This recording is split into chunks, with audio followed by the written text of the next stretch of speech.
What is the gravity in Clickbank? Hello everyone, welcome to our channel and let's see what it is. So on Clickbank, when you are hovering around and checking different products out, you will be able to find this option of gravity score.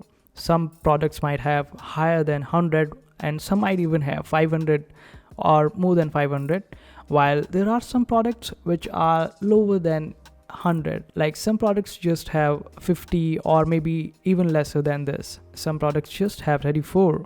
So how does it make a difference and what is it all about? So basically this gravity score shows you the popularity of a particular product and each unique sale that is being made by that particular product. So the higher the gravity score is, which means that higher the popularity of that particular product is.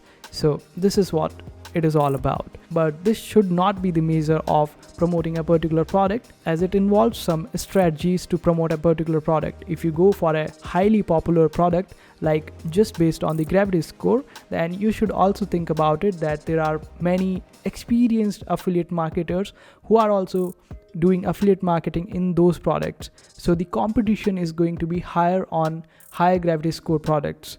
So it's better to create your own strategy and work according to it. So this was all about gravity score. I hope this video was helpful for you. Make sure to hit that like button and also subscribe to our channel for more helpful videos.